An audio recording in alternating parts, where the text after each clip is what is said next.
अस्सलाम वालेकुम स्टूडेंट्स।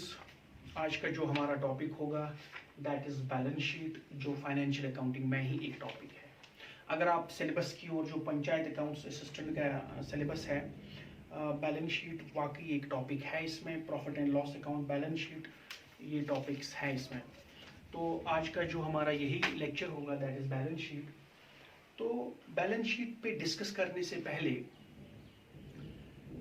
हमें पता है कि जो अकाउंटिंग है, it's art of recording, classifying and summarising.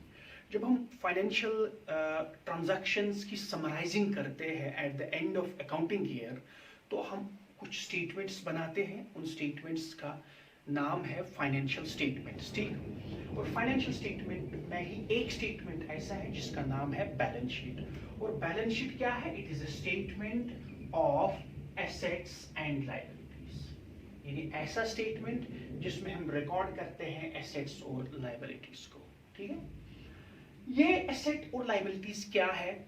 अगर हम एसेट की तरफ ध्यान देंगे, एसेट क्या है? Asset is nothing the things which a business owns, जो बिजनेस के पास जिस पे बिजनेस का हक है, जो बिजनेस का अपना है, दे आर द एसेट्स, ठीक है। फॉर एग्जाम्पल लैंड है, बिल्डिंग है, कैश है, ठीक, फर्नीचर है, फिक्सचर्स है, ठीक, डेटर्स है, दे आर ऑल एसेट्स। लेकिन एसेट्स को हम क्लासिफाई करते हैं दो टाइप्स में। One is the current asset and second is the fixed assets. There are contingent assets, fictitious assets as well, लेकिन जो important है that is current asset and fixed asset, ठीक। current asset क्या है? current asset एक ऐसा asset है जो हम कैश में कन्वर्ट कर सकते हैं विद इन 1 अकाउंटिंग ईयर, एक साल के अंदर without the loss of value, यानी कोई भी लॉस ऑफ वैल्यू नहीं होता है, ठीक है। This is the definition of A current asset. तो करंट एसेट की एग्जाम्पल क्या है? कैश है, बिल्स रिसीवेबल है, डेटर्स है, ठीक है, प्रीपेड एक्सपेंसेस है, ठीक है। अब इसको हम ध्यान से करेंगे। कैश तो आपको पता है, जिस बिजनेस में कैश इन हैंड होगा that is a current asset. अब ये बिल्स रिसीवेबल क्या है? फॉर एग्जाम्पल अगर कोई बिजनेस होगा, ये बिजनेस फॉर एग्जाम्पल ए और बी को गुड्स सेल करता है, क्रेडिट पे करता है, ठीक है ना। तो ये बिजनेस के लिए, ये ए और बी बिजनेस के लिए डेटर्स बनते हैं। क्या बनते हैं? They become debtors for the firm, ठीक है। और ए और बी जो है ये डेटर्स है और इनको बिजनेस को कैश देना है, ठीक है ना। तो वो पैसे जो डेटर्स से आते हैं we call them as bills receivable, और bills receivable are current assets, ठीक है। और डेटर्स मैंने आपको बताया, debtors are also assets, but which asset? Current asset. एक और एग्जांपल है करंट एसेट की, दैट इज प्रीपेड एक्सपेंसेस। तो अगर आपको एग्जाम में आएगा कि prepaid expenses are expenses, assets, current assets, none of the above, तो best option is, the correct option is prepaid expenses are current assets, ठीक है। अब प्रीपेड एक्सपेंस क्या है ये मैं दूसरे लेक्चर में बता चुका हूं, लेकिन फिर भी आपको रिकैप कर लेता हूं कि जो प्रीपेड एक्सपेंस होता है, as the name indicates, it means जब हम पहले ही खर्चा करके रखते हैं, अभी हमने उस खर्चे की सर्विस अवेल नहीं की होती है। फॉर एग्जाम्पल अगर किसी का बच्चा किसी स्कूल में पढ़ता है, अगर उसने मार्च की पढ़ाई की है तो फीस हमें किसका देना? मार्च का ही। लेकिन हम पहले ही अप्रैल, मई, जून, जुलाई, अगस्त का भरते हैं, साल का ही भरते हैं, अभी सर्विस नहीं ली है, तो पहले ही जो खर्चा किया होता है we call them as prepaid expenses. Remember, prepaid expenses are assets. They are which assets? Current assets. They are current assets. You are getting point. अब दूसरा पॉइंट है यहाँ पे, what is a fixed asset. तो fixed asset अगर हम ध्यान देंगे, what is a fixed asset? Fixed assets are assets, fixed assets are assets which can be converted into cash. Fixed assets can be converted into cash, not within 1 accounting year. It takes the time more than 1 accounting year. Current asset क्या है? मतलब financial accounting बोलता है कि current asset एक साल के अंदर कैश में कन्वर्ट होना चाहिए, लेकिन फिक्स्ड एसेट जो है it's converted into cash, but it takes time more than 1 accounting year, you are getting my point, that is a fixed asset. For example fixed asset की एग्जांपल क्या है? Land is an example. Land is a fixed asset, building is a fixed asset, furniture is a fixed asset, ठीक है, table is a fixed asset, chair is a fixed asset, car is a fixed asset, ठीक है. लेकिन remember there is one more difference between current asset and fixed asset. Whenever a current asset is converted into cash, जब हम किसी भी current asset को cash में convert करते हैं ना, there is no loss of value, यानी value कम नहीं होता है. लेकिन when fixed asset is converted into cash, there is a realizable loss of value. जब हम fixed asset को convert cash में करेंगे, value कम होता है. लेकिन there are two exceptions, land and building. Land and building are appreciable fixed assets, ठीक है. इसका मतलब क्या है? अगर मेरे पास व्हीकल है, गाड़ी है, इसको मैंने 4 लाख में लाया, अब मैं 1 साल के इसको बेचना चाहता हूं, तो कैश तो आएगा, ठीक है, लेकिन कम आएगा क्योंकि there is the loss of value, ठीक है. This loss of value in accounting is called as depreciation, ठीक है. लेकिन लैंड और बिल्डिंग एक ऐसा एसेट है, जब हम इसको कैश में कन्वर्ट भी करेंगे कभी लॉस ऑफ वैल्यू नहीं होगा, लैंड और बिल्डिंग का वैल्यू बढ़ेगा ही. So land and buildings are exception to this, they are appreciating assets, ठीक है, जिनका वैल्यू बढ़ता है, ठीक है. अब अगर कोई बताएगा what is an example of fixed asset, land, building, furniture, fixtures, ठीक है. लेकिन there are certain fixed assets which are intangible fixed assets, ठीक है. फॉर एग्जांपल अगर हमें एग्जाम में आएगा कॉपीराइट क्या है? कॉपीराइट ये मैं बता चुका हूं. ये कौन सा एसेट है? ये इंटेंजिबल करंट एसेट है, इंटेंजिबल फिक्स्ड एसेट है, ये करंट एसेट है? None of the above, it is intangible fixed asset. तो copyright is intangible fixed asset, ठीक है. Trademark is intangible fixed asset, you are getting my point. Patent intangible fixed asset, ठीक. तो intangible की बात मैं कर चुका हूं. तो इन्हीं एसेट्स को हम सारे एसेट, चाहे करंट एसेट होगा या फिक्स्ड एसेट होगा, इनको हम एक स्टेटमेंट में रिकॉर्ड करते हैं. We call that statement as balance sheet, ठीक है ना. तो इनको हम एसेट्स बोलते हैं. लेकिन कभी हमें एग्जाम में बहुत सारी चीजें आती है कि क्या ये एसेट है, करंट एसेट है, फिक्स्ड एसेट है, क्या है. उस पर मैं दोबारा आता हूं, लेकिन फिलहाल मैं आपको दूसरी डेफिनेशन, दूसरी चीज के बारे में बताऊंगा, दैट इज अबाउट लायबिलिटीज. तो अगर एक छोटे बच्चे को भी बोलेंगे कि बिजनेस में लायबिलिटीज किसको बोलते हैं? लायबिलिटीज होते हैं कर्जा, ठीक है. ऐसी चीजें जो बिजनेस के अपनी नहीं है, जो बिजनेस के अपने नहीं है, जो किसी और के है, जो हमें वापस देने, जो पैसा हमें वापस देना है, ठीक है, जो बिजनेस पे कर्जा है, तो we call them as liabilities. तो liabilities are the things which we owe, the things which we owe. तो लायबिलिटीज जो है, it's of two types. Number 1 is the current liabilities,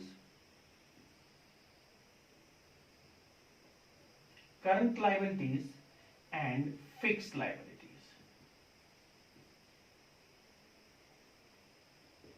Current liabilities and fixed liabilities. What is a current liability?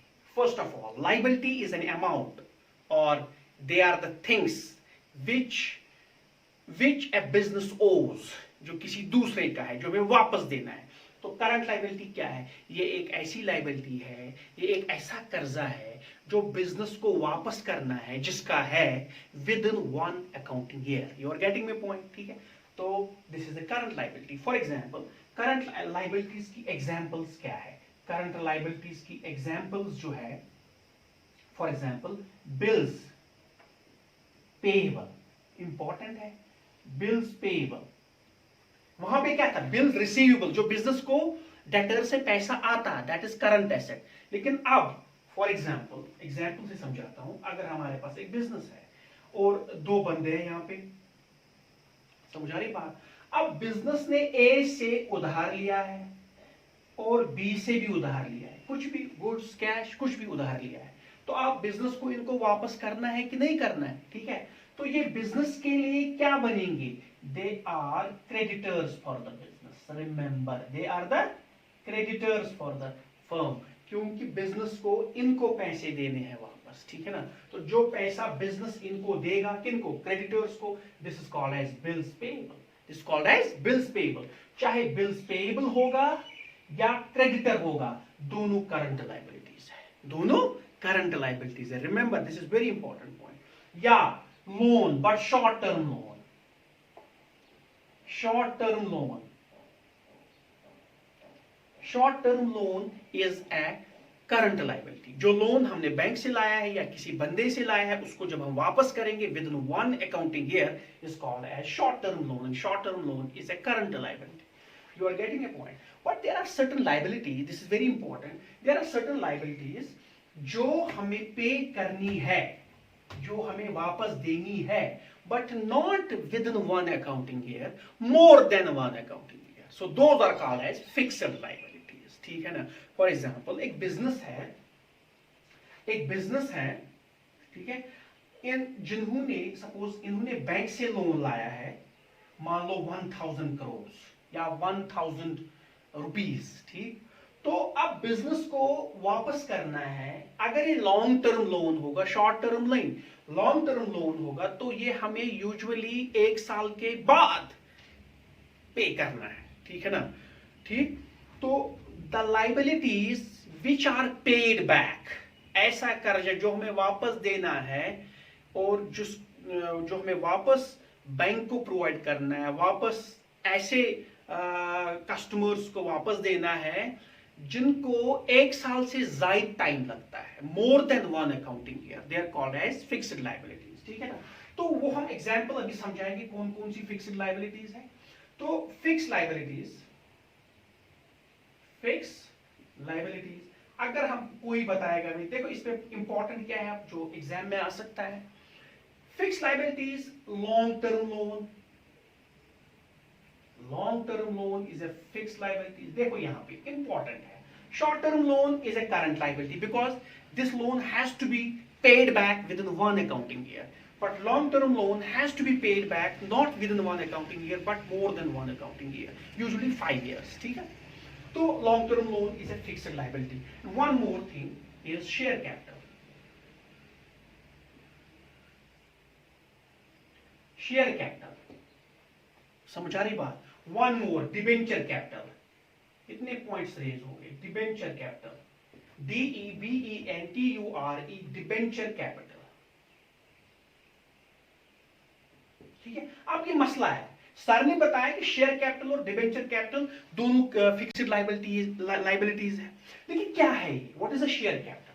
ठीक है, देखो share capital क्या है, this is very important, जिसको मतलब कंफ्यूजन होगा वो थोड़ा ध्यान दे इस चीज पे। शेयर कैपिटल होता है, फॉर एग्जांपल अगर ये बिजनेस है हमारा, ठीक है, तो बिजनेस ने 1 2 या ABCD से पैसे लिए हैं, ए ने पैसे दिए हैं, बी ने पैसे दिए हैं, सी ने और डी ने पैसे दिए हैं बिजनेस को स्टार्ट करने के लिए, लेकिन और उल्टा बिजनेस ने इनको शेयर दिया है कि ये भी मालिक बन गया, ये भी मालिक बन गया, ये भी मालिक बन गया, ये भी मालिक बन गया, ठीक है ना? तो इनका जो पैसा है जो बिजनेस को आएगा, इसको हम बोलते हैं share capital. It is called as share capital. Share capital is a capital, share capital is a capital. Share capital पैसा है जो हम शेयर होल्डर्स से ले आते हैं, they are called as share holders, जो बिजनेस में हिस्सेदार होते हैं, कंपनी में हिस्सेदार होते हैं। तो इन्होंने पैसा दिया, इन्होंने पैसा दिया, इन्होंने पैसा दिया, इन्होंने पैसा दिया, तो जो बिजनेस को पैसा आता है that is the capital. But which capital? It is the share capital because it is raised through shares, इनको हम वापस शेयर देते हैं, ठीक है ना? लेकिन डिबेंचर कैपिटल क्या है? जो कैपिटल, जो पैसा बिजनेस को आएगा ना, जो पैसा बिजनेस को आएगा, लेकिन किससे?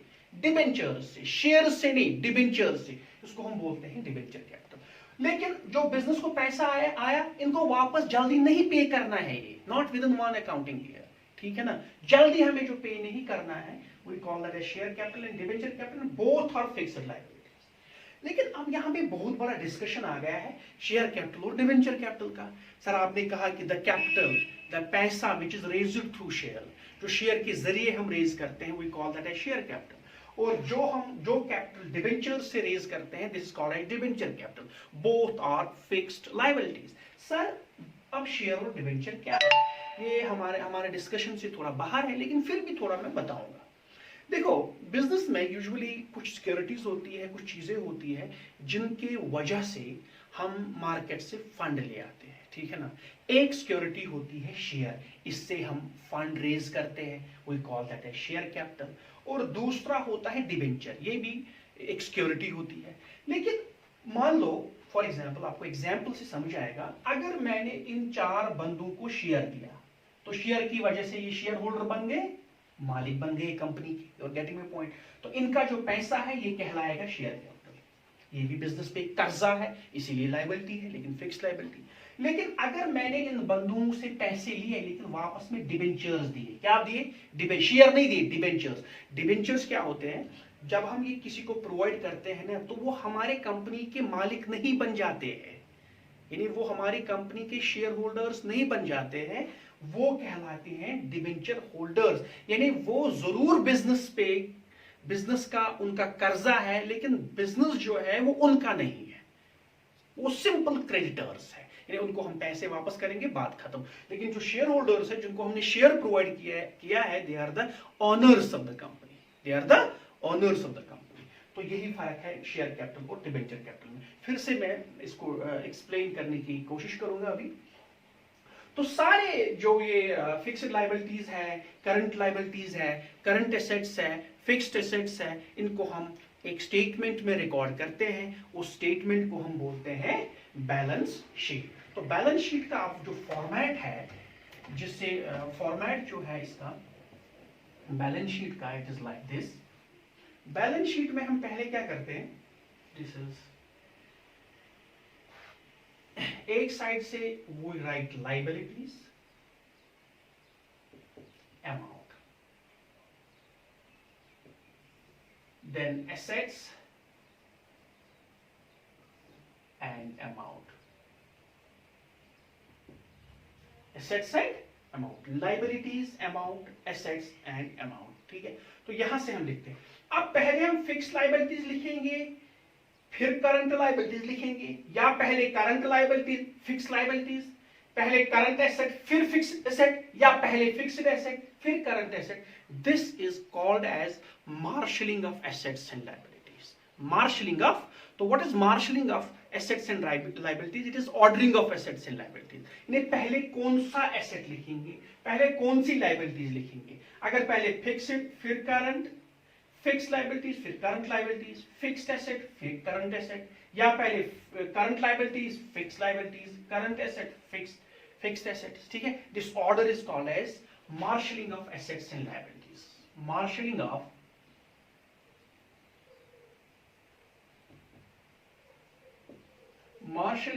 assets and liabilities, marshalling of assets and liabilities, ठीक है ना। तो अगर कोई भी लायबिलिटी होगी तो इसका अमाउंट यहां लिखते हैं, और अगर कोई एसेट होगा इसका अमाउंट यहां लिखते हैं, ठीक है। तो लास्ट में हम टोटल करते हैं, and the total on the liability side, the total on the liability side should be equal to the total of the asset side, ठीक है ना। तब जाके हमारे फाइनेंशियल स्टेटमेंट्स क्लियर है जर्नल से, ठीक है। तो अगर हम फिर वापस आते हैं डेफिनेशन पे, कि डेफिनेशन क्या है अकाउंटिंग की? It is art of recording. Recording से क्या बनता है? जर्नल बनता है, ठीक है ना। क्लासिफिकेशन से क्या बनता है? लेजर बनता है। समराइजिंग से क्या बनता है? फाइनेंशियल स्टेटमेंट्स बनते हैं, ट्रेडिंग अकाउंट बनता है, प्रॉफिट एंड लॉस अकाउंट बनता है, और बैलेंस शीट बनता है। समझ आ रही है बात? So this is about the balance sheet. समझ आ रही बात? लेकिन अगर मैंने आपको बताया कि जो अभी मैंने बताया कि लायबिलिटीज जो है ये 2 टाइप्स की है, ये 2 टाइप्स की है, फिक्स्ड लायबिलिटीज और करंट लायबिलिटीज। एसेट्स भी 2 टाइप्स के हैं, current assets and fixed assets, ठीक है। लेकिन इसके अलावा भी कुछ एसेट्स है जो हम बैलेंस शीट के बाहर लिखते हैं, they are called as contingent assets and contingent liabilities. Contingent assets and contingent liabilities. देखिए कंटीजेंट एसेट अगर हम डेफिनेशन बोलेंगे, contingent asset is an asset, contingent asset is an asset जो एक बिजनेस का एसेट नहीं होता है, लेकिन फ्यूचर डेट में ये एसेट बन सकता है, ठीक है ना। फॉर एग्जाम्पल, अगर 2 भाइयों के बीच में किसी प्रॉपर्टी के रिलेटेड कोई डिस्प्यूट है, if there is a dispute regarding any property between 2 brothers, तो वो मसला सब जुडिस होता है, कोर्ट में होता है, ठीक है। लेकिन कोर्ट में जब ये मसला होता है, जब दोनों भाई अपना बैलेंस शीट बनाते हैं बिजनेस का, तो जिसपे वो डिस्प्यूट होता है ना प्रॉपर्टी का, तो वो प्रॉपर्टी एसेट है। क्या वो बाई एसेट लिखेगा कि ये बाई एसेट लिखेगा? कोई एसेट तब तक नहीं लिखेगा जब तक कोर्ट फैसला ना दे, ठीक है। तो तब तक फैसले से पहले दोनों भाई इस प्रॉपर्टी को लिखेंगे कंटीजेंट प्रॉपर्टी और कंटीजेंट एसेट। अगर एक भाई के हक में फैसला होता है फिर उसका कंटीजेंट प्रॉपर्टी क्या बन गया? बराबर फिक्स्ड प्रॉपर्टी बन गई या फिक्स्ड एसेट बन गया। तो contingent assets are those assets which are not asset in current time but it can become asset in a future date. You are getting my point, ठीक है। ये एग्जांपल ऐसे प्रोवाइड करते हैं। मुकेश और अनिल अंबानी दो भाई हैं, ठीक है। इनके दरमियान सारी प्रॉपर्टी डिवाइड हो चुकी है। मान लो for example for the sake of argument इनकी प्रॉपर्टी उड़ीसा में है जिस पे डिस्प्यूट है। अब ना अनिल अपने बैलेंस शीट में ये प्रॉपर्टी लिख सकता है एज फिक्स्ड एसेट, ना मुकेश लिख सकता है। फैसला कहाँ है? कोर्ट में, ठीक है। तब तक दोनों ये उड़ीसा की प्रॉपर्टी दोनों के लिए क्या है? Contingent asset. वंस कोर्ट का फैसला किसी के हक में जाता है तो वो जब उसके हक में जाता है तो वो कंटीजेंट एसेट इसके लिए फिक्स्ड एसेट बन जाता है। समझ आ रही बात? तो वैसे ही contingent liability, they are those liability जो एक इंसान का कर्जा, बिजनेस का कर्जा नहीं है लेकिन फ्यूचर डेट में ये कर्जा बन सकता है। They are called as the contingent liabilities. समझ आ रही बात? लेकिन आपके सिलेबस को अगर गौर से देखें, इसमें एक इंपॉर्टेंट टॉपिक भी है जो इसके बाद ही आता है, अकाउंटिंग इक्वेशन। अकाउंटिंग इक्वेशन को हम तब उस पर प्रॉब्लम्स कर सकते हैं, तब एग्जामिनेशन क्वेश्चंस कर सकते हैं।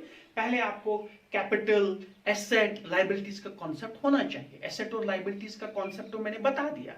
अब कैपिटल क्या है, थोड़ी सी डेफिनेशन है। Capital is an amount with which we start the business. यानी जिस अमाउंट से बिजनेस स्टार्ट होता है उसको हम बोलते हैं कैपिटल। क्या बोलते हैं? कैपिटल। बोलते हैं कि नहीं बोलते हैं? कैपिटल। अगर अब ये पैसा शेयर से आ जाएगा we call that as share capital, ठीक है ना। अगर आप ये पैसा डिबेंचर से आएगा, क्या आएगा? डिबेंचर से, फिर हम इसको कौन सा कैपिटल बोलेंगे? Debenture capital. दोनों फिक्स्ड लायबिलिटीज है। तो कैपिटल क्या है? Capital is the money with which we start the business. समझ आ रही बात? तो अब हमें कैपिटल भी समझ आया, एसेट भी पता है, लायबिलिटीज भी पता है, तो हम अकाउंटिंग इक्वेशन का टॉपिक अच्छे से समझ सकते हैं जो हमारा अगला टॉपिक होगा, ठीक है। Thank you very much.